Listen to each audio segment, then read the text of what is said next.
Welcome back, everybody. It is Wins Above Fantasy, episode 167. Today, as the podcast comes out, it is Thursday, February 6th. For those of you joining on YouTube, welcome to the stream. Wednesday night as we record.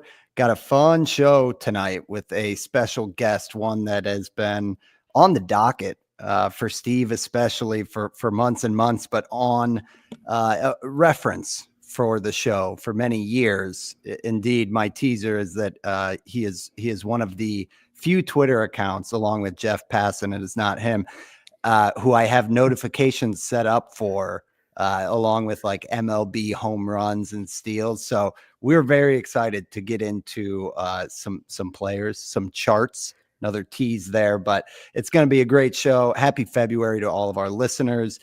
Draft season is upon us. For those of you who have heard me commiserating about being behind Steve, I finally started a draft.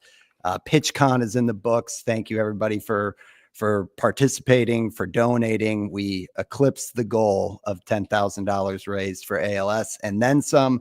And Steve was right at the heart of PitchCon as well on Saturday night. Steve, I've still been waiting. I was sick as a dog and did not watch it live, and I've been waiting for the upload. So you're going to have to fast track that to me when you see it out there, because I've been looking, but I have not heard it yet. However, it's great to be on the show for tonight. It's going to be a fun one. Very excited. How's it going, man? And why don't you introduce our guest of honor here as well? Yeah, it's been a fun week for me as far as getting into February. And, I know Nick Pollock likes to call it the official start of fantasy baseball season with PitchCon. So was on a panel with Todd Zola over the weekend. Now I'm joined by one of my favorite guys in the industry, Ryan Bloomfield. So it's been like I'm a little starstruck this week as far as my favorite analyst to follow. But I know, Ryan, we've talked and gone back and forth on Twitter for years, and I've always been a fan of you and all the work that you do. So, no introduction needed, but just I want to say thank you for coming on the show, and excited to talk about some fantasy content. I think we got an interesting topic to talk about too. We do. Thank you, both of you guys, for letting me on the show. I will see in just a minute for your YouTube viewers. Steve put the work in on his version of a Bloomboard for this show. And I got to admit, I gave one piece of feedback for you, but that was it. It was pretty solid, man. It was not bad on first pass. I liked it. Actually, I called it a Picasso. Yeah. That's like Picasso himself calling a painting, a Picasso. It's it was truly an honor. Yeah. So always been a fan of those Bloomboards. Always tune into all the Bloomboard shows and all your shows with Bubba and over at Bubba and the Bloom. We talked when we first talked. I reached out to you during your busiest time putting together the forecaster. So, I guess that's a good segue into plugging some of your work, talking about what you've been up to. Sure. And, I know Van and I are familiar, but for everyone that may not be on the Pitcher List Network, I know you were a part of PitchCon too. So did one of your shows there, but what else you got going on? Yeah. So I was part of PitchCon on Friday morning, I guess, doing basically kind of a simulcast episode of Bubba and the Bloom, which is our podcast that we've been doing for 3-4 years now. And like you guys, I feel like we're the diehards. We go year round. Both of us, we don't stop. And so that's actually when, right, Steve, you reached out to me originally was during that like super busy time, which is just weird to say. It was like October, November. And I was like, I got to push it back a little bit. Working on the baseball forecaster, trying to get that out. So finally happy we can settle on a date and do this. So Bubba and the Bloom podcast is where all my pod stuff's at. And then I've been writing at BaseballHQ for over 10 years now. Find my writing there. I do 2 columns at HQ every week as well. So always busy, which I always like. Yeah, I mean, Ryan, it's a pleasure. We really do watch your content from afar and get a lot of use out of it. And for anyone who is not following, that's a mistake. You guys can follow Ryan on Twitter. I'll say at RyanBHQ and at Blue Sky at RyanBloomfield.bsky.social. Before we jump into the topic, the board, and appreciate you giving Steve the praises, but really, I think we can address that this is This is the Aldi brand Bloomboard, and Steve's been doing them for a long time, and I do respect it, Steve, because it's led to some great rundowns. But I got to ask the OG of the Bloomboards before we get in. Give me the origin story, man, because I feel like charts and data is baseball, but kind of using them to storytell is a different skill, and to do it in a way that simplifies it and makes it easy to look at and easy to kind of grasp and scan at a glance has definitely been like, what you've become synonymous for is like the helpful chart guy on Twitter is how I first kind of come to know you before you started doing Bubba and the Bloom. And obviously Brian, who's done First Pitch podcast with Pitcher List and everything. It's a great podcast as well. You guys got to check it out. But I got to hear the origin story, Ryan. Like, kind of how did you get into this? And was there a moment where you were like, oh man, like these are gaining some traction, I got to keep doing it? Like, I want to hear the origin story.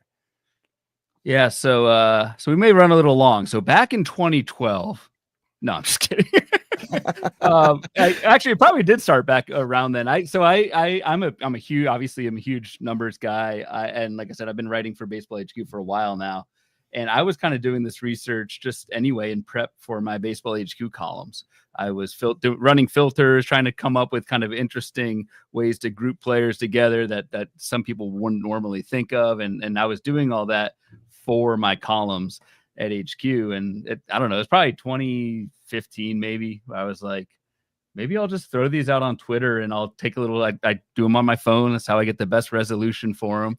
I do them on Google Sheets. I format them all up, do them on the iPhone, and just shoot them out there on Twitter. And then I try to give a little bit of context of what the board is and what these Bloom boards are. Is again, it's just kind of like a list of filters that comes up with a list of players that I think, it's important to look at. And I think the best boards out there are the ones where it's like you filter on some sort of like skills, threshold with ADP or something. You throw a bunch of different things together, and like half the board is like guys where you're like, yeah, okay, that makes sense. Like I would expect, Juan Soto to be on one of the best plate discipline metric boards or whatever, but it's the bottom half. It's some of my favorites every year are always like guys that have two pitches with, a 15% whiff rate or greater. It's just like a great way of visualizing all of those underlying skills that we love and use to look for undervalued players or players that we like or players that we want to target, and then put it in a nice format to see.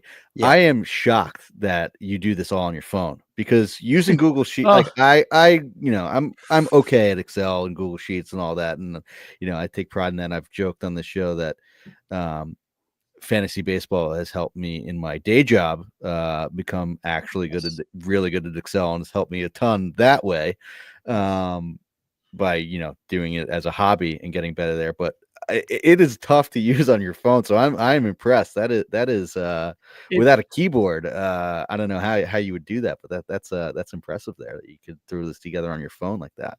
So I do. So yeah, just I guess a point of clarification. I make the boards on my computer. There's no way I'd make these things on my damn phone. There's no way. Like that's crazy. Zoom out. No, that's nuts. But I use my phone just because I use my phone for the screenshot. It sounds weird. I'll make it on my computer. Makes sense. Yeah. My resolution on the computer is not as good. I don't want a grainy thing out there. So I make it on my computer. I take a screenshot with my phone. I send it back. It takes a few steps, but it's the best. Like, it's how you get the crisp resolution and how the board itself looks presentable for me. And most people are seeing this stuff on their phone, right? If they're posted on Twitter. So and they zoom into it, and you don't want that. You don't want that. You don't want that blurry zoom in. That's not Aldi brand. We don't do that. No. Yeah, this is not. This is Whole Foods.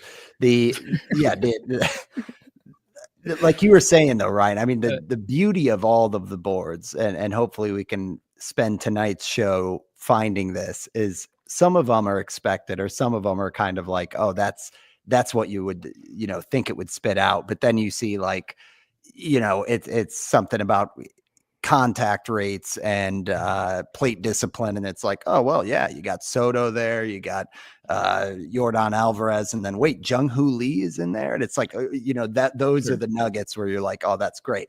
So tonight's board, created by, it's a Stav board. This is Steve, your board. So I think you'll have to walk us through not Stav only sheet. kind of how it's set up, the Stav sheet. Yep, there you go. Already adding value. Yeah, there you go. So talk us through the kind of the origin of the idea, Steve, and then we probably got a high level, some of the parameters for those of our listeners who aren't kind of watching on YouTube. And then, yeah, we're going to keep it pretty loose today and just talk through a handful of these names and dive deep on ones that catch our eye a bit. But Steve, why don't you run down what the actual board objective is here? Yeah, so not only do I rip off Ryan's bits by creating, my own board, but also the topic for the board is something that was inspired by Ryan himself. And it was earlier in the off season, I think, when you were prepping to do some of the forecaster work, and you brought up a great point that's kind of stuck with me all off season, in that one of the first things that you do when trying to prepare and put together some information or just prep for the off season is take a step back and look at historical data as far as what a player's done over the last 3 years, 5 years, whatever time range you want to do, just because probably one of the biggest things you can get caught up on when you're evaluating a player for next season is weighting the current season too heavily. So that's sort of something that I've been trying to do in my off-season prep, is not just, look at last year and weigh that heavily and have that as an importance, but also look at what players have done in the past. Mm-hmm. And I know that's, what projections do, and they weigh past performance, and, it's easy to just rely on things like that. But I think there's also just larger pictures that you could look at as far as how did a player finish over the last few years compared to where they're being drafted, and are there any values that you could do that you could find that way. And that was the inspiration for what I put together here. I could bring it up if I don't mess up our stream too much, as we talked about before break. But basically what I looked at was the players finish over the last 2 years according to the Fangraphs player rater. So where a player ranked overall in standard 5x5 leagues, 12-team leagues, and averaged that and compared that to their current NFBC ADP over at NFBC. And with that, I did essentially a difference and saw where there was value for players across multiple positions, multiple years, where a player outperformed or underperformed their ADP, and look at the outliers. That's essentially what I did. I found two data sets, compared them, and then found the outliers. And there's ADP that is far off from where a player finished. And essentially that's what we got to with this Stav sheet here, as Ryan called it. So you can see the players, their current ADP, where they finished the last 2 years on the Fangraphs player rater, the average of that, and then the difference versus where they're being drafted. And there are some pretty surprising names, and I think it's a good way to sort of just take a step back and see, hey, the market is undervaluing player X based on, not necessarily an underlying metric or an underlying skill, but how a player's actually done and finished over the last 2 years. So I think there's some good nuggets that we can get into here, and find some undervalued players that the market may not be pricing correctly. Yeah, I think, a couple things there, Steve, is you mentioned the market, and it's like your brain goes to like, oh, the market's devaluing them, and why? And, some of them, there might be a good reason. Like when you look at some of these names, we'll rattle them off in a minute and then we'll dive deeper. Each one of them, if they had a down year this past year in 2024 versus 2023, surely there's something, right? It's like, oh, well, they're, they hit more ground balls and their average came down or whatever that is. But to me, when I looked at the whole body of names, the theme I saw over and over again is a lot of these guys, kind of the hate has gone too far. When you look at 2 seasons where in some instances, the ADP is even behind what they've done in either season. And it's like, okay, well, how do you justify that?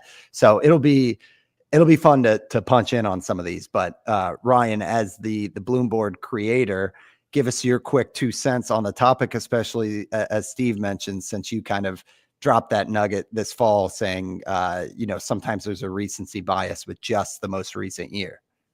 Yeah, I think, and I hear it all the time. I'm guilty of it. We all love to look at the most recent year. We love to look at the barrel rate, the chase rate, all these metrics and everything of just the last year. Even a lot of like rolling graphs are, 10, 15 games, whatever, but it's just last year. Like I like to see it over a multiple year span, because there's so many things can happen in 1 year where either someone plays through an injury or just has a bad year. I don't know, personal things going on. Like I tend to weigh, especially for more veteran players, like their long-term baseline really over the last 3 years, just as much as I do just last year. I think another important thing too, and this is why these boards, these staff sheets make for such good podcast fodder, is I always say this about my boards, is like, it's the start of a conversation of these players. It's not the end.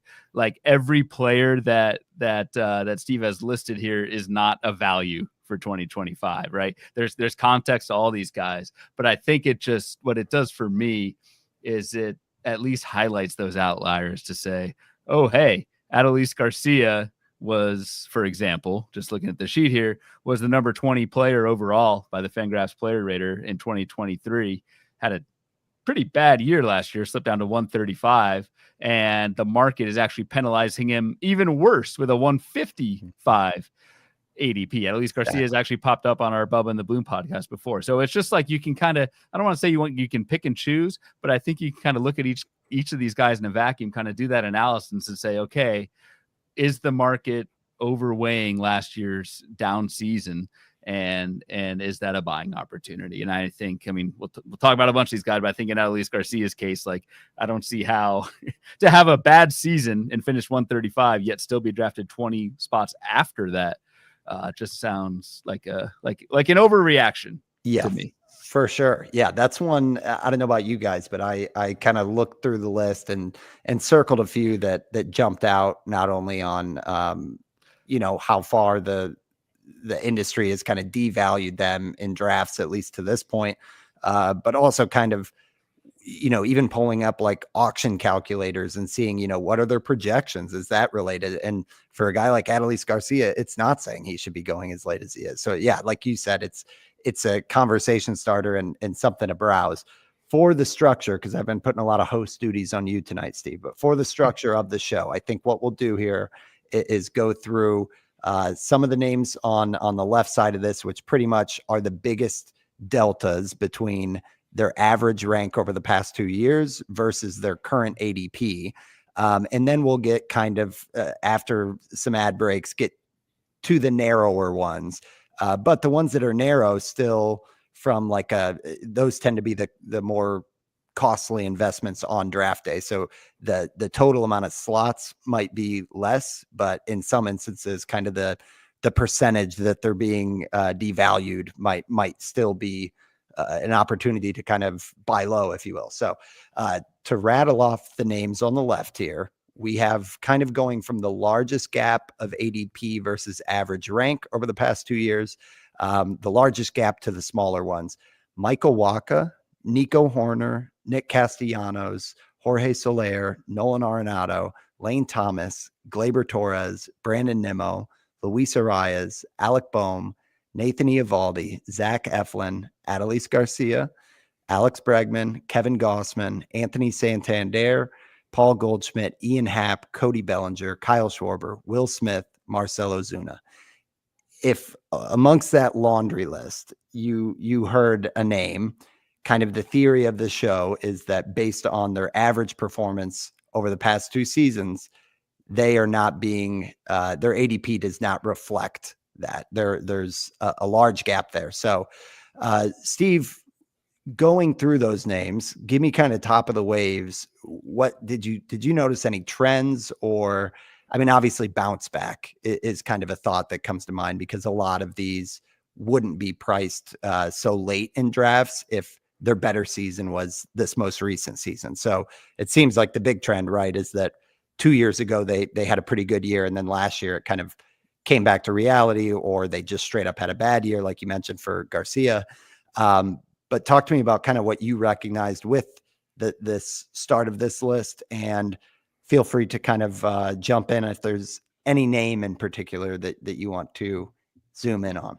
Yeah, I think a lot of this side of the list would be guys that at first glance, I don't even think twice about wanting on my team. I wouldn't even consider them, would never put them in my queue when I'm in a draft room.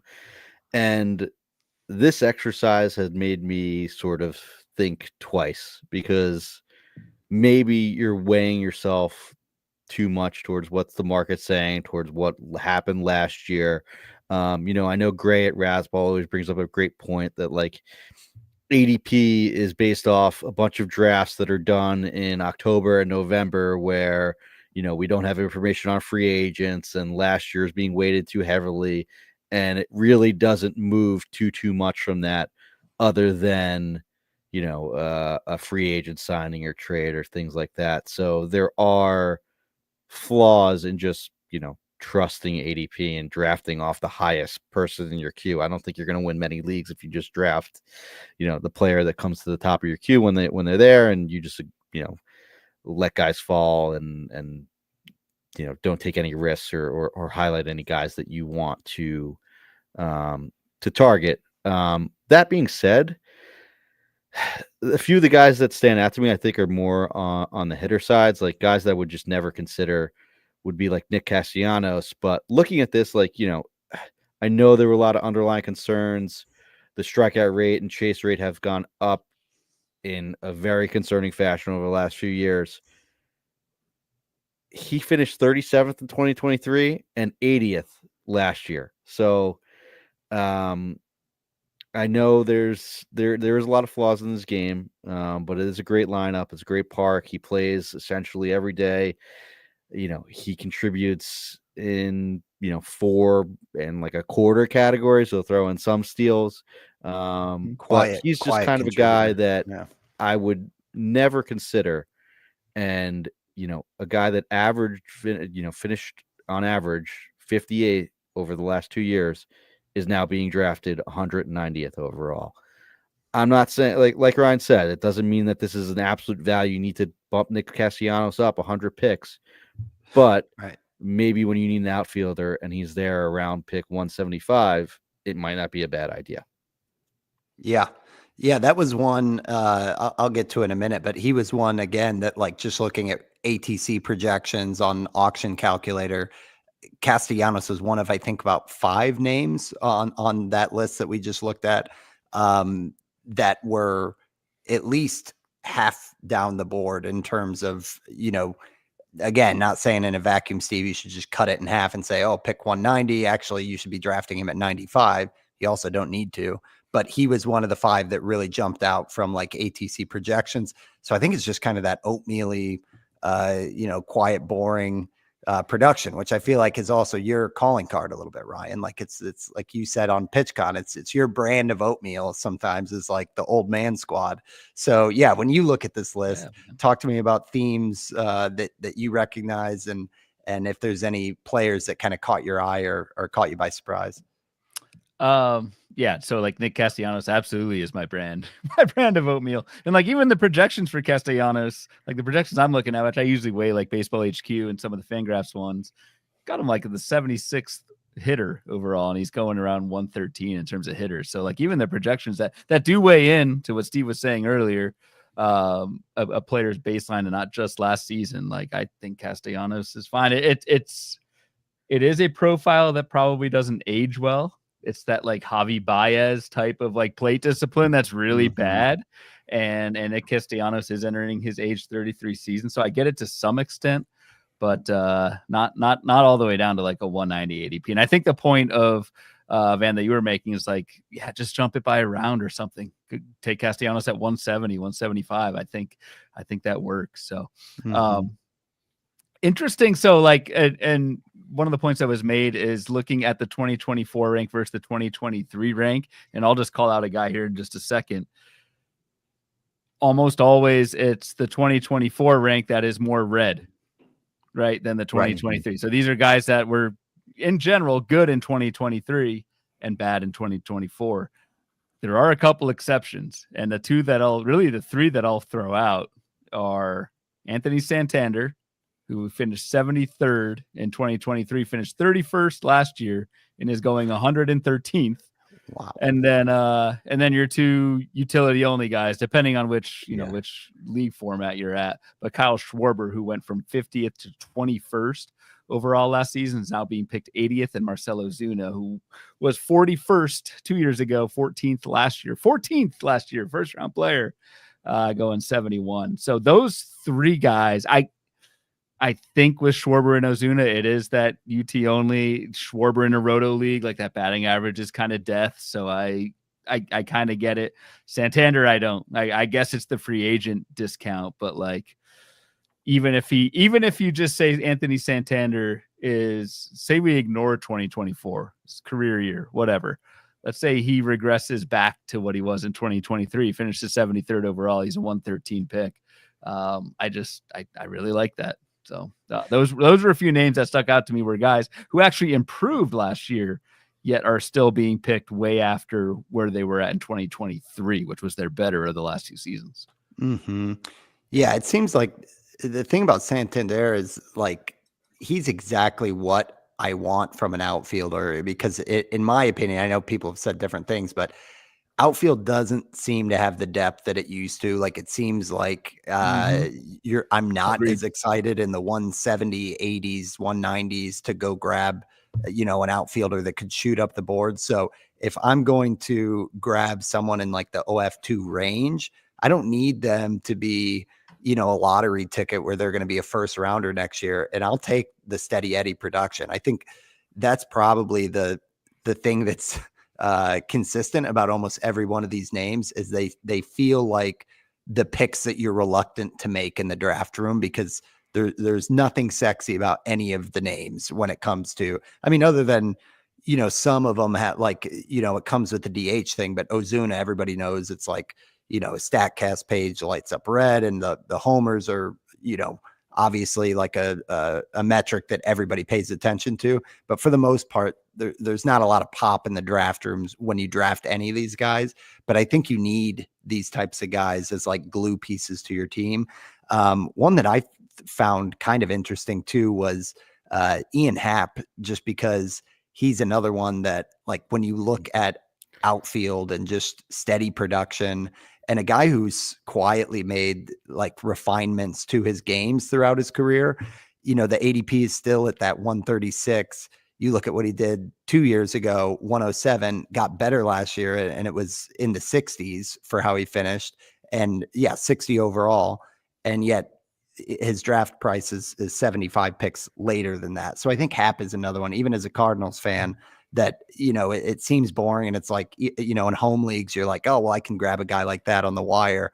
But honestly, not the way you would think, and not the way that you need to solidify your outfield. So those were interesting ones. Looking at some of the other names here, like when this isn't the we're not going to name a third type of board, but when I went to the auction calculator, you could throw this on there. Yeah. It was yet another column, and basically was just looking at who was kind of halfway or beyond lower than what their ADP price was. And I saw Castellanos, Adolis Garcia, Schwarber was on there, Ozuna was on there, like you brought up. And then some of the other ones were on the other side of the board that we'll get to after break. But Schwarber is an interesting one. And I'm curious if you guys are going to touch that even with the discount, because we saw a different year for Schwarber a little bit last year. The average actually came up quite a bit to around 250. The homers dropped by about 10. And there were some things that were changing where, like, his hard hit rate went up, but he added a lot of ground balls. And it just kind of felt like, looking at some of the plate discipline stuff, like the chase rate went down, but his swing percentage went up. His first pitch swing percentage went up. So it seemed like, in a way, he was doing some small things that felt intentional, like he was being selective for his pitches, but it led to less homers and more batting average, which is kind of like Kyle Schwarber abandoning his brand. So when you add the age, you add the DH. I rostered him last season, and it was great until I crashed out of my playoffs, and he had like one rough week. But for the most part, he was a stud. And now I'm looking at this discount and wondering, but it was a little bit different. So for Schwarber particularly, I'm curious, Ryan, where you land with him as a player in general, and Steve, kind of curious for you too, because you gotta make these decisions. I think you just need to, and again, in Roto, you need to so the thing with Kyle Schwarber is we hit 248 last year, which that's kind of like league average, but for Kyle Schwarber, that is really good. Mm-hmm. And you just look at, I mean, the strikeouts were still plentiful. It was not as many fly balls, but most of that, let's admit, was a big BABIP spike. So I think the market is just saying Kyle Schwarber's going to hit 220 again. He's going to go back to that, and I kind of believe that. That said, he works on the right team. You could pair him with like a Luis Arias later, or if you draft like some early batting average, Yordan Alvarez, Freddie Freeman, and then take a Schwarber. Maybe your stolen bases won't be in fine shape with that build, but you kind of get my point. You need to have that batting average cushion to be able to do it. The nice thing about Kyle Schwarber too, which and this is one of my little escapades I go on almost every show, is plate appearances, like leading off every day with Philadelphia, 720 plate appearances, 692 plate appearances last year. He just maxes out everything with volume. So, you're quote unquote clogging that DH utility spot if you take Kyle Schwarber, but I think it's a fine pick. Just know that you need to account for batting average at some point, unless you're like punting batting average. So. Yeah, it's crazy to see a big guy like Schwarber consistently getting like 100 runs. I think last year it was like 215 runs and RBIs, and it's like we overlook those stats a lot. And that's a good. I mean, the last 2 seasons for Schwarber, 100 plus runs and RBI in each of the last 2 seasons. Like those are those hidden categories that are huge. Yeah. Steve, what are your thoughts? And by all means, if we want to open up the board here, if there's anyone else here. No, I wanted to hit on these util only guys because I talked about it on my PitchCon segment with Todd about undervalued or sleeper hitters, and we didn't necessarily stick to late picks, just guys that we thought had value. And I think there's value because I think there's far too much of a penalty on util only guys. Like, okay, you had Marcell Ozuna last year, and he was your util player all year. He was the 14th best player. Who cares if he was in your util all year? Right. Like it doesn't really matter. I'll take it. Yeah. Even on a best ball. Like I don't think a lot of other optimal lineups are not including what Ozuna was doing in that one slot. Right. It's like And while Schwarber, I think the 248 last year was great for him. That covers up the fact that he hit 197 and 218 the last 2 years before that. So I think you really need to consider that an outlier. He did hit 266 in 2021, but it was 188 the year before that, and albeit in the shortened season. So you need to be cognizant of that. But I think you also need to be cognizant of the fact that only 2 players have hit more home runs than Kyle Schwarber over the last 2 years, and that's Shohei Ohtani and Aaron Judge. It's crazy. Aaron Judge has done it.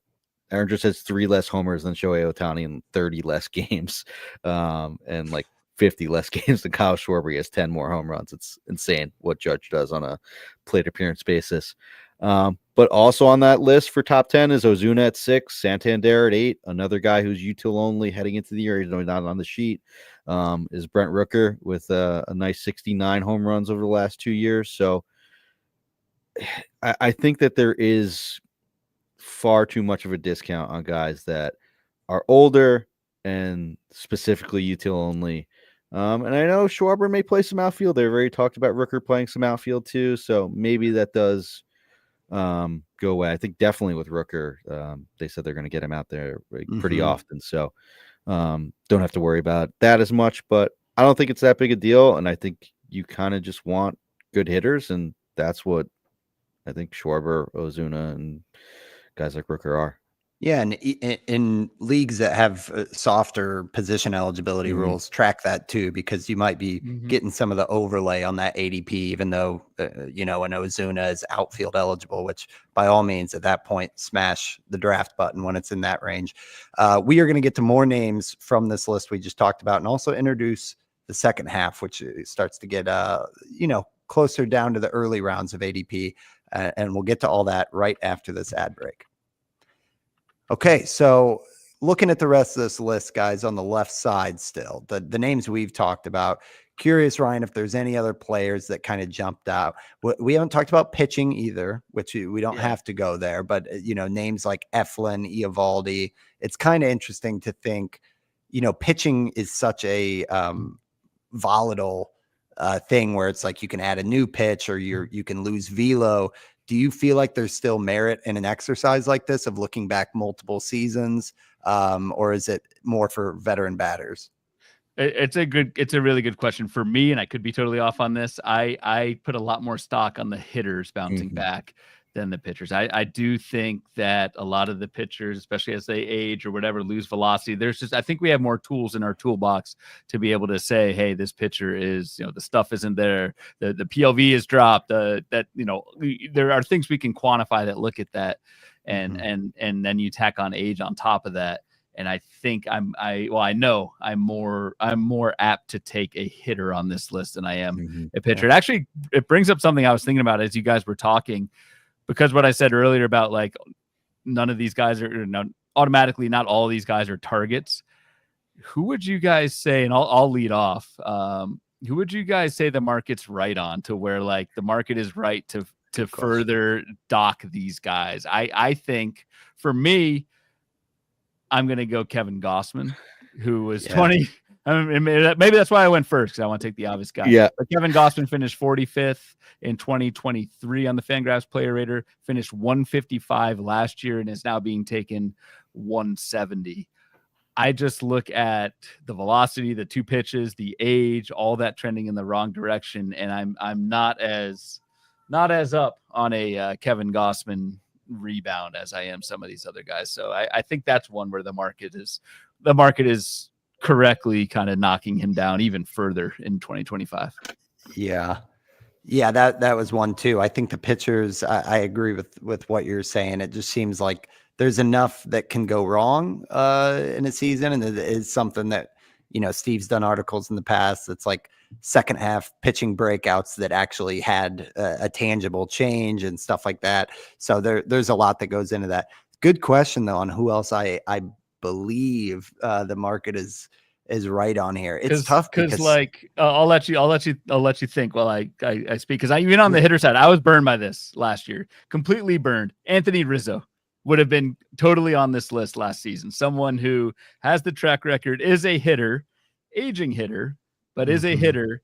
And just, I mean, that's the downside to some of these guys, especially because, as you guys mentioned, there is an archetype to a lot of these guys. They are olds. Like they are getting up there. Yeah. And Anthony Rizzo for me was one who I'm sure would have been on this list last year, who I was all over. And sometimes the age curve can really hurt them the following year. So yeah, I think one that doesn't feel too off base for me, and this could be my bias showing as well, but Cody Bellinger, where right now they've got, let's see, so in 2023 it was the 15th rank. Last year 100. His ADP is at 106.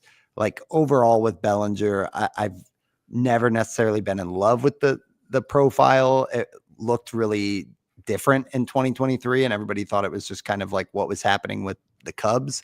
But like the contact rates when they're bad, it is really bad.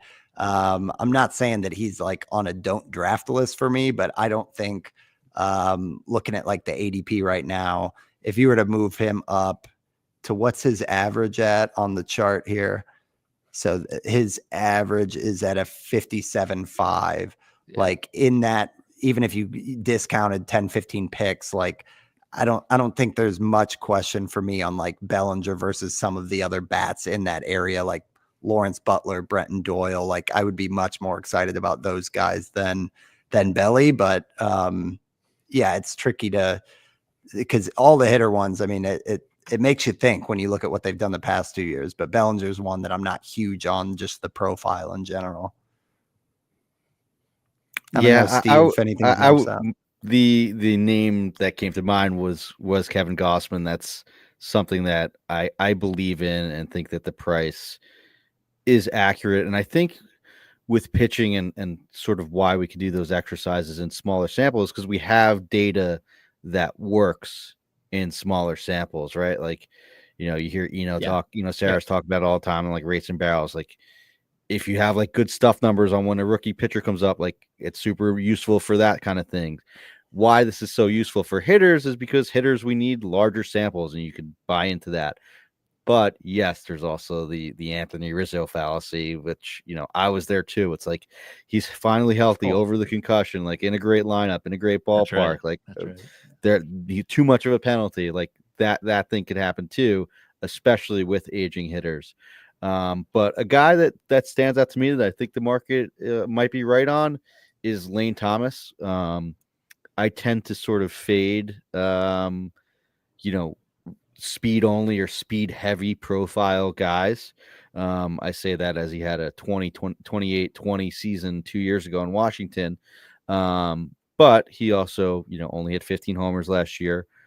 Did have the 32 steals, but a lot of that came when he was in Washington, a team that I think was, tops in the league other than like the Ellie De La Cruz Reds as far as steal attempts. And now is with the Guardians, and you saw the trend of him not running as much when he went to his new team. So I tend to avoid players like this. As much love as I do have for Xavier Edwards, I think it's a fun profile, and even a Luis Arias, who's a one category guy in average that I never really roster. Like, yeah, there's use for them in pairing those type of guys with Kyle Schwarber, but overall, I tend to not have a lot of those players on my team. And I think the market might be right in fading a guy like Lane Thomas as much as they are this year, despite him being the 79th best player on average over the last 2 years. He's being drafted almost more than 100 picks later than that at 182. I think the interesting thing with Thomas too is like, you can take this exercise and flip it on its head as well, to where like you can make the argument Lane Thomas's 2023 was the outlier. Right. Like you can, and you can go back even further and say, and I think that's what the market's doing. So, yeah, I agree with you on Thomas. I'll throw Nolan Arenado as another one out there. He might be cooked. I don't know. I hope not. But yeah, he was one of my favorite players forever when he was a Rocky, and even I know Van, and you got a few good years out of him as a Cards fan too. It's tough to see the downfall of Nolan Arenado. I do hope there is a swan song in there for him, like a Goldschmidt-esque, 2 years ago bounce back type of thing. But yeah, it's tough because like, unlike Bellinger, and I know he's kind of remodeled it, but like you look at Bellinger's like MVP years versus now, and it's like a complete different batted ball, data in terms of hard hit and barrel. Arenado was kind of always getting the most out of Coors and getting the most out of like his polls and everything. So like, even though he's 33, it's not like a Schwarber 33, right? Like he doesn't have like as much of that raw power. It's just like a smooth swing. So it makes you wonder. It did make me want to ask though, Ryan, former teammate there, Paul Goldschmidt, you were with me last year on Goldie being a bounce back and a value pick. And I know the industry was kind of split on him, and we both kind of got burned on that one. Steve as well, I think maybe in the home league. So sorry about that one, Steve. Yeah, but right. Are you interested in the big discount where now Goldschmidt's 175 and has a much better environment with the outlook for 2025? Yeah, I think I'm ready to get hurt again. I think I'm ready to go back for more. It may not be the smart thing, but the thing with Goldie is like, and I try not to cherry pick like first, second half stats and that sort of thing, especially for hitters.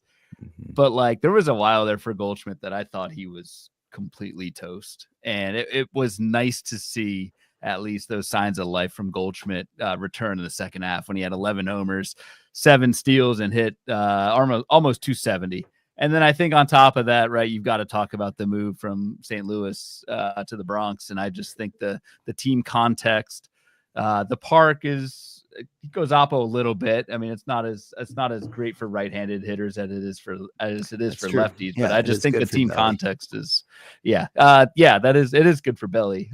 Not quite as good for Goldschmidt, but I still think it's a plus. So I'm ready to get hurt again. I think I also look at where Goldschmidt's going in the first base pool. We do at Bubba and the Bloom. We've done these position previews where we kind of look at, of course, Bloomboard style. It looks just like Steve's Picasso here, where we go through ADP and we color code the projections and that sort of thing and try and find those cliffs at every position. And Goldschmidt at 175 ADP, is one of those last few, I think, first baseman that you can count on before things go off of a cliff. So I think for those factors, I'm back in. Again, in is maybe in quotes because it is a 175 pick. If it doesn't work out, it's not gonna kill me. But yeah, I'll be back in on. It's funny we call him Old Schmidt on our show, and he's now gonna be 37. So there is a chance that this continues to snowball. I totally get that. Yeah, Old Schmidt, he's 2 years older than me, so not great. He's younger than me. Yeah. So.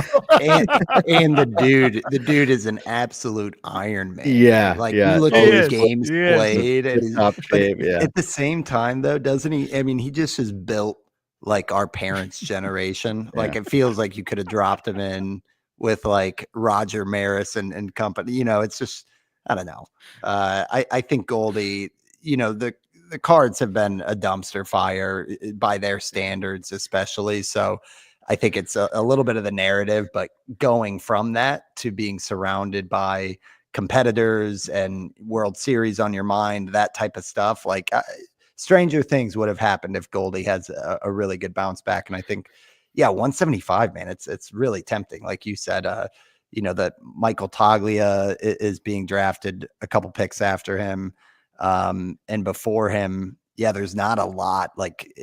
You talk about the cliff, but Jake Berger is 2 first basemen ahead of him, and that's 55, 60 picks ahead of Goldschmidt. So he's definitely what Steve and I would call the parachute first baseman. If you have just addressed other needs and found yourself as oh man, I really got to address the cold corner here. What do I need to do? I think I would be okay with Goldschmidt as a roll of the dice, and if it doesn't work out, you're not burning too much of your draft investment, like you're saying. Real quick, the park factor for Yankee Stadium for righties, so over the last 3 years on Baseball Savant, so overall it's 100, so it's neutral. Yeah, but for home runs, Yankee Stadium for righties is second only to Dodger Stadium with the 120 park factor.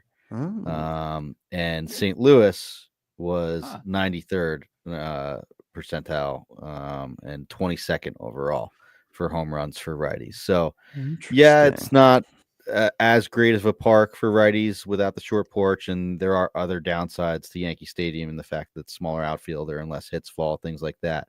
But it is a good place for home runs for righties, so that's playing in Goldschmidt's benefit. I'm just curious as to what old first baseman the Yankees are going to sign next year that we're all going to be in on and get burned for the third consecutive year on 3 different. That's right. Yeah, the Rizzo. It's got to be NL disconnected those dots. Maybe. It's got to be NL Central. So Josh Bell, we're all going to be in. Yeah, or on Josh Bell on the maybe Yankees. Votto comes back, and then there's Reese Hoskins is in there. Oh. Oh man, I love it. Well, guys, any other names on this left side before we shift over to the right here? Or do you think we've exhausted it pretty well? I think we did a pretty good job, other than not mentioning that Michael Wacha is clearly the most underrated fantasy asset. What does he have to do to get some respect in draft values? Since you said it, Steve, we got to say it for the listeners that his average player rater rank over the past 2 seasons 102.5, and his ADP is at 272. So Waka, another former with Cardinal. like he's locked in as a like no job risk, like he is pitching, and yeah, why can't he do it again? I think. I mean, you look at the skills and the gaps between ERA and any estimator you look at, whatever, I think you get it pretty quickly. But Walker's been able to outperform his stuff for quite a while now. Who's to say he can't do it? He's again. A great guy to take. Like if you take a few risky starting pitchers early, or you want to draft the exciting rookie, and you need to get some like take Michael Walker. Like that is draft old guy too. I think draft and hold. Yes, exactly. Or like the best ball one. It's like he'll just put up kind of a vanilla stat line if one of your feast or famine guys gets blown up. Yeah. Okay, well, let's shift over to the next section, which again, it's not sorted by ADP here. It's sorted by the difference between their average rank and ADP. So you could kind of oversimplify and say these guys are less of a bargain for a bounce back. With that said, it's kind of a trend that these guys get more and more expensive in terms of their draft day investment. So it's kind of natural that the overall numbers would be a little bit smaller. But to rattle them off, we have Bryson Stott, Marcus Semien, Sonny Gray, Kyle Raleigh, Spencer Steer, Josh Naylor, Zach Gallen, Brian Reynolds, Tyler Glasnow, Randy Arozarena, JT Realmuto, Sal Perez, Christian Walker, Justin Steele, Framber Valdez, Adley Rutschman, Luis Castillo, Logan Webb, Pete Alonso, William Contreras, Francisco Lindor, and Teoscar Hernandez. So different names here. It seems like some, I will say, first thing that jumped out at me, guys, is the pitchers on this side of the board I'm a little bit more interested in than some of the other ones. But Steve, we'll start with you and then Ryan. When you look at kind of this swath of names, anything jump out that's unique, whether it's a player or like a trend or a theme?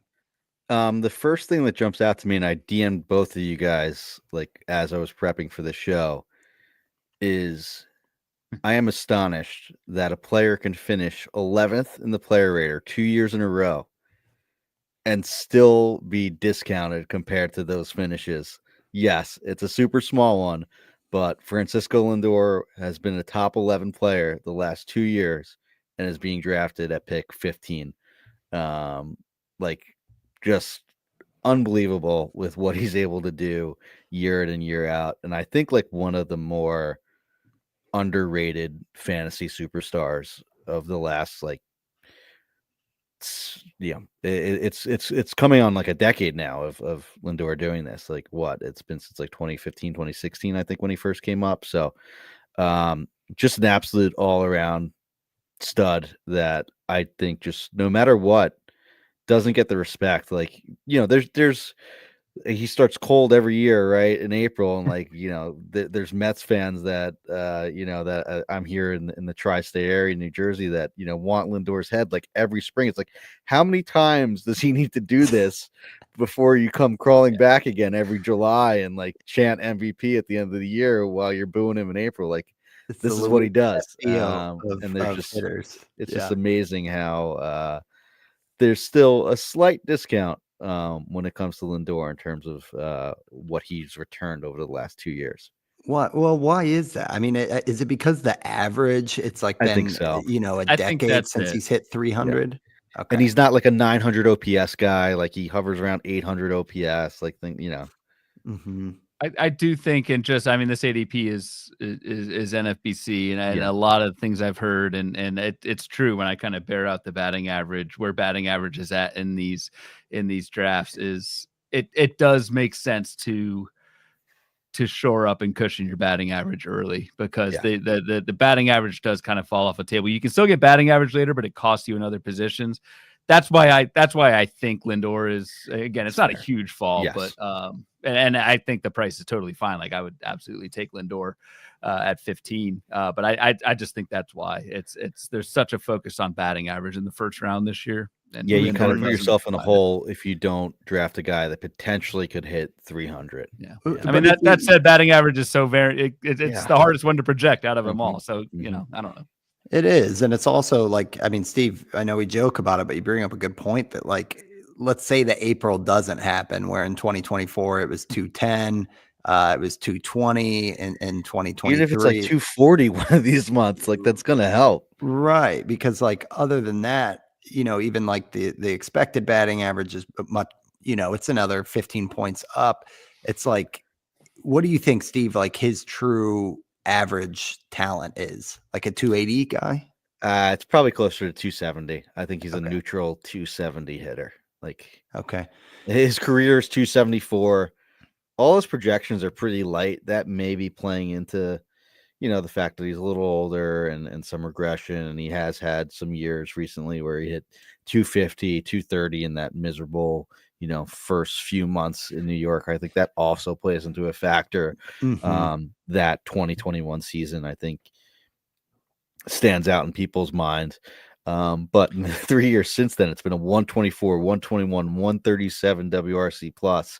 So pretty incredible stuff from Lindor, despite the fact that I think you have to pencil him in conservatively for like 265, 270, with maybe not much room for upside, just if you want to like count, what you want to count on and bank on.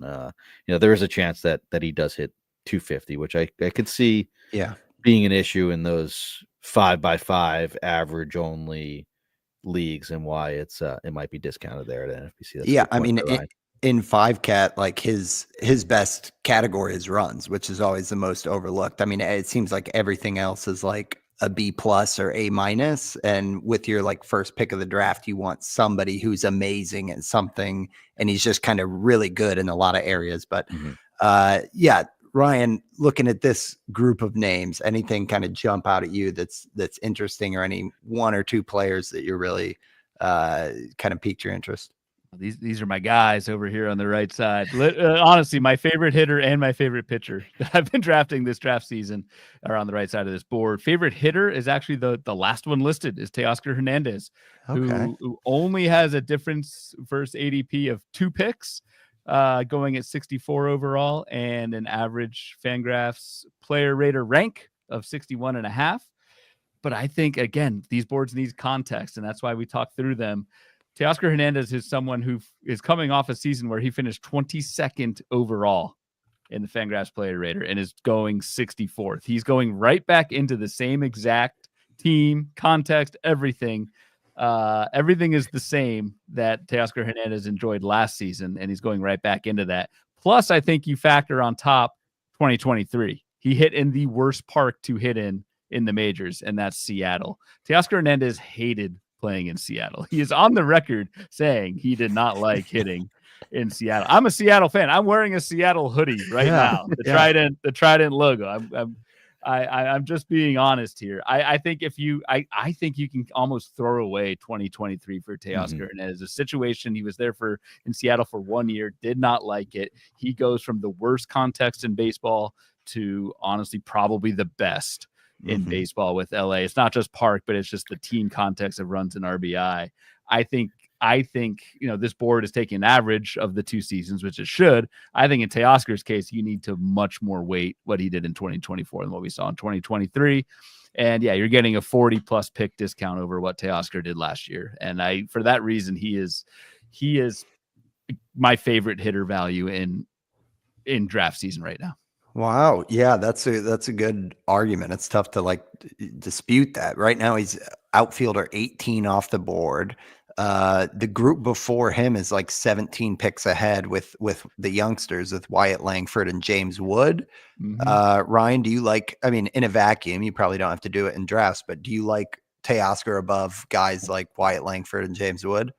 I do. I think a good Wyatt Langford, or it's different types of skills, but like a good season of what you're hoping those guys do is what Teoscar did last year, which is finish top 25 overall. Yeah. So, and Teoscar's not that old. I mean, age 32 season. It's not like decline is going to swiftly kick in here. So I'd take, in a vacuum, I would take Teoscar over the 2 young guns. But again, that's also the way I draft. I'm an old guy.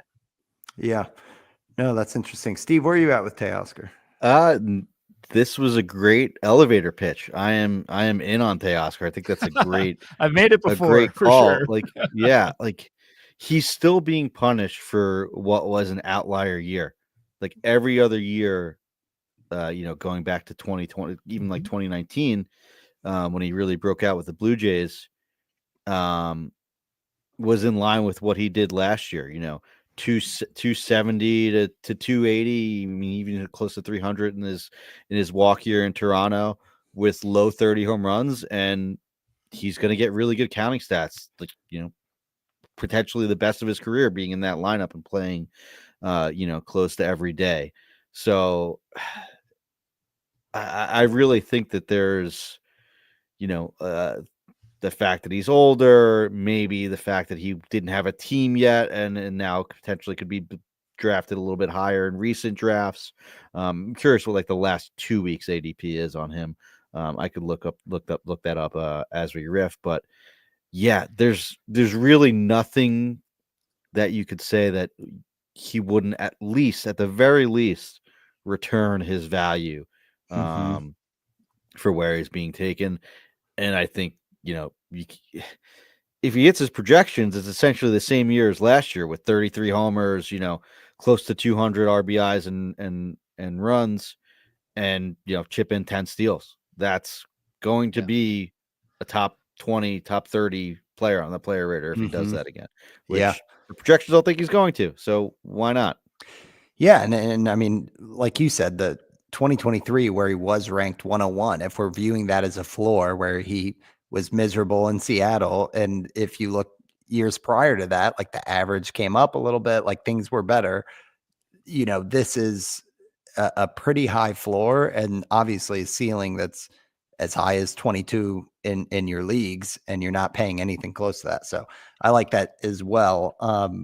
Just shifting over to another hitter in this He's list. going 60 currently. I was just he's a little more expensive now. Yeah, a little more expensive, but still not much. Not much.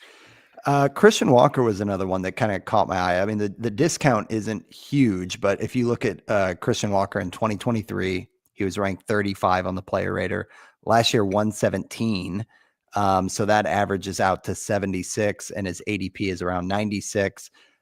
So not the biggest discount, but I think just in general with Christian Walker, last year we saw a lot of the batted ball data look even better. His hard hit rate was as high as it's been since 2020. And kind of the biggest headline is he had an oblique injury in the middle of all that. So his volume was just down. He hit more fly balls. A lot of his profile looked pretty similar. The strikeout rate was up a little bit, but it still seems like this is Christian Walker. And, when you look at a discount with an injury, I don't know. It's like back to that first base thing. I know Steve and I are always proponents of grabbing someone from what used to be like the big four, and now it seems like it's even less than that. But like Bryce Harper, Vlad, or one of those early guys. But if I miss on those guys, I might be looking at Walker as the next area where I'd love to jump in. Curious where you guys are with Christian Walker. Not to mention with the Crawford boxes and all things. That was what my my excitement was going to be over. Like, I know they seem like they got two guys that are perfect for that stadium. I know it's not. I'm still calling it Minute Maid. I know it's not Minute Maid anymore, which is a absolute travesty. First they took Miller Park from us. Now they're taking Minute Maid Park. What's next? But with those Crawford boxes, and I think it's like the Cow Park now. It's I did not Dyken Park. Dyken Park, yeah. I had no idea. Yeah, wow, yeah. Sorry to be the bearer of bad news. Yeah, yeah. No, I'm crushed. How are we spelling that? Oh, yeah, sure. They're getting rid of the oranges that was in the train up there. It's a tough day for fans of good ballpark gimmicks, but yeah, not great. But for Christian Walker, it's a great park. For Isaac Paredes, it's a great park. Like that's perfect for them. Like, I know Arizona too, ever since they had the Humidor a few years ago, it's been more pitcher friendly too. And there's that extremely deep center field right there that you may not have to deal with as much in Houston. I know Arizona's lineup is really good too, but to hit around Jose Altuve and Yordan Alvarez, I think at least is a top 3 upgrade compared to the lineup in Arizona. So I like Christian Walker a lot. I think it's another thing that he's being discounted for his age. Todd Zola, when I was on with him in PitchCon, like Teoscar was your favorite hitting target. Like he was like, yeah, Christian Walker is the guy that I'm leaving like every draft with. And I totally get it, because if you target Christian Walker at first base, that opened you up to do so much differently in the first few rounds. Sure, if you go, shortstop, outfielder. I know some people like to double tap on outfielder because it's just so top heavy and there's so many good players at the position early on. So it really does free you up. And I definitely can see like sort of a Christian Walker first base strategy for your offense, and loading up on a pitcher and an outfielder and shortstop, then grabbing Walker around pick 100. It's could provide some nice builds, I think, for sure. Well, I know we're at our hour here, guys, but maybe we'll do a final take from each of us. And Ryan, you kind of teased it. I think you said your favorite hitter and pitcher, but all we heard was Teoscar. Do you want to get into the pitcher, or do you want to hit on somebody else? Good recall. And yes, time flies when you dive into these boards. It's like I do it every show with Bubba. It's like, wow, we're already there. I'm going to stay in the newly named Dakin Park. I looked it up. I'm glad this name change wasn't like 3 years ago. Then I'd feel really bad. It did just happen like last month. So they haven't played any games with it yet. There's a lot to keep up with. There's a lot to keep up with. Yeah, I miss stuff all the time, but like you've been deep diving in the putting together the forecast or all the Bloomboards. Keep going with podcasts. Man. We're all season. We have time for Dakin, or how you pronounce it. So I'm going to stay in Dakin Park, if that's even how we pronounce it. I'm going to go Framber Valdez. He's my favorite pitcher right now. I am fine. Framber Valdez is like the reason why I'm fine not taking a pitcher in the first 3-4 rounds and just go hitter heavy, maybe grab a closer and then start with Framber. And so I'm glad to see him on this board, because again, he was already my favorite pitching target heading into this show. Framber Valdez, basically top 50 player each of the last 2 seasons, being drafted at 63. So that in itself is interesting to me. But I also think Framber Valdez is coming off the best half season of his career, where it was backed by a pitch mix change. He's got a really good changeup. He started throwing it more in the second half. The strikeouts, he almost had a 30% strikeout rate in the second half, and he's typically like a low 20s guy. So I don't know if that stays for all of next season or whatever, but you tack that on with the elite ground ball rate, the volume that Framber Valdez has. He pitches deep into games, quality start legend. And again, he's on this board because he's being picked 63rd and has finished 52 and 40 the last 2 seasons. So it's not even like a super, super high ceiling. I don't think he's going to be like a Skeens or Scooble or anything like that, but I just think he is super solid choice to anchor your rotation that you can take at pick 60, 65. And that's what I'm doing in a lot of drafts. When I ran, the auction calculator on basically for like a 50 team, like draft and hold 5x5, Framber pops up as SP10. Oh, really? Okay. And that is not where he is going right now. It's hard to, it's hard to section out where with like the relievers in here, but of all pitchers, he's at 24. So I think you can remove like 4 or 5, but there is value all around for Framber. And I think that's a lot of that is from like the volume as well. It's kind of like the runs of the pitcher world is like the guys who eat up innings. But yeah, you're right. That second half, I rostered him last year and it felt like we got no strikeouts in the first half and it felt like a completely different pitcher and like the curveball and everything. So yeah, love that one. Steve, if you wanted to add on to that, or if you wanted to have kind of a final take from this group here before we wrap. I love Framber as a draft and hold guy. Like, I think that's a perfect guy to start your rotation with and build your rotation around, just because it's consistent. It's going to help you in all the categories. And yes, he may not pop off the page in terms of K percentage or K per 9, but with the volume that he gives and how deep he goes, Ks and NFBC and standard 5x5 is a counting stat. So like, I know we don't, it's so far out of our mind to look at like total strikeouts, but he does provide a lot of total strikeouts. He's had, in the last 3 years, 169 last year, 200 the year before, and 194 the year before. I know that it's not the greatest rate basis as far as strikeouts, but those totals, sign yourself up for, close to 200 strikeouts, a really good whip, and a good ERA. And that's going to help you build a good staff. And then I think that allows you to take, a more exciting guy, like all the guys that are so exciting at pick 100 that everyone gets hyped about, and like the Spencer Schwellenbachs and Hunter Browns around there. Like that's a great, you're able to build a great staff, I think, if you start with a guy like Framber Valdez in those sort of formats. So I think that's a great call, and definitely want to get myself some more Framber shares. I think you're of the same ilk. I know we're a pitcherless podcast, and Nick always preaches no pitchers early. And I don't think I've ever taken a pitcher in the first round of a fantasy draft in God knows how long. But I sort of love pitchers in that range as my first starting pitcher in NFBC formats, at least. So definitely can get behind the Framber love. That second half was just absolutely insane last year, because it was pretty dire in the first half, and I was kind of out on him last year because the ground ball rate was starting to go down. It's like, what is Framber if he doesn't have this 60% ground ball rate? Yeah, and you're then right. It just skyrocketed the second half, the overall, the number of ground balls that he got. He had a 196 ERA in 78 innings in the second half last year. So really, really good stuff. Yeah. Any other names, Steve, or anybody else here? I mean, my close take is that just the pitchers on this side, including Framber, but also running that auction calculator, Sonny Gray came in at on ATC. Sonny Gray came in at SP 15, and right now Gray has an ADP of 105, which is well beyond that.